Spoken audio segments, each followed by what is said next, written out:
सिमरन की शादी हो चुकी थी और अब वह अपने ससुराल जा रही थी।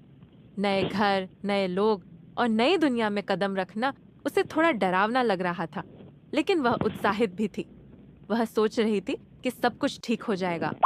लेकिन जैसे ही वह ससुराल पहुंची, उसे महसूस हुआ कि यहाँ के तौर तरीके बहुत अलग हैं।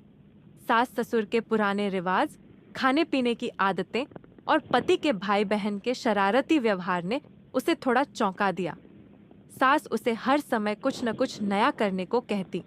कभी उन्हें लगता कि सिमरन ने खाना ठीक से नहीं बनाया, तो कभी वह उसे अपनी आदतों के बारे में समझाती। वहीं ससुर जी के कुछ कड़े नियम थे, जिनसे सिमरन को सामंजस्य बैठाने में वक्त लग रहा था। सिमरन को यह सब बहुत अजीब लगता था और उसने सोचा कि शायद वह इस परिवार का हिस्सा कभी नहीं बन पाएगी। एक दिन उसे लगा कि उसकी सास ने जानबूझकर खाने में ज्यादा नमक डाल दिया है, जबकि सास का इरादा कुछ और था। यह छोटी सी गलतफहमी उस दिन बड़ा मसला बन गई और सिमरन को लगा कि वह इस परिवार में कभी नहीं घुल मिल पाएगी। लेकिन कुछ दिनों बाद जब सिमरन को थोड़ा समय मिला और उसने परिवार के लोगों को और गहरे से समझा, तो उसे महसूस हुआ कि यह सब बस एक शुरुआत थी। हर किसी की आदतें अलग थीं और कभी-कभी गलतफहमियां भी हो जाती हैं। धीरे-धीरे सिमरन ने अपनी सास और ससुर के नियमों को समझा और उनका आदर करना शुरू किया।